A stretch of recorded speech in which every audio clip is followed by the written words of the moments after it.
Non veg हे protein आणि इतर पोषक तत्वांचा एक उत्तम स्रोत आहे, ज्यामुळे ते जगभरात लोकप्रिय आहे. पण अनेक लोकांना असा प्रश्न आहे की रोज नॉनव्हेज खाणं आरोग्यासाठी कितपत सुरक्षित आहे. आरोग्य तज्ज्ञांच्या मते रोज नॉनव्हेज खाण्याचे फायदे जरी असले तरी त्याचे काही दुष्परिणामही शरीरावर होऊ शकतात. त्यामुळे आजच्या रीलमध्ये आपण जाणून घेऊयात की किती प्रमाणात नॉनव्हेज खायला हवं. नॉनव्हेजमध्ये उच्च दर्जाची प्रोटीन्स असतात. ते स्नायूंच्या वाढीसाठी आणि दुरुस्तीसाठी आवश्यक आहेत.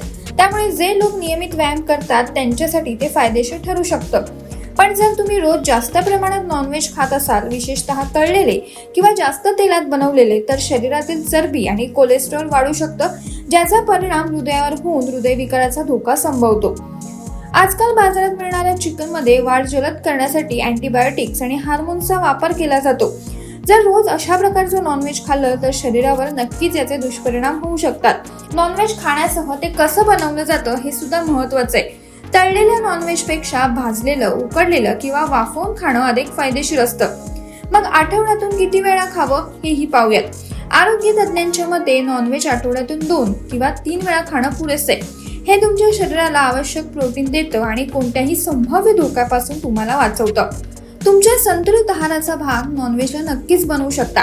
फक्त नॉनव्हेजवर अवलंबून न राहता तुमच्या आहारात पालेभाज्या, फळे आणि इतर प्रोटीनयुक्त पदार्थांचा समावेश करणं देखील गरजेचं आहे.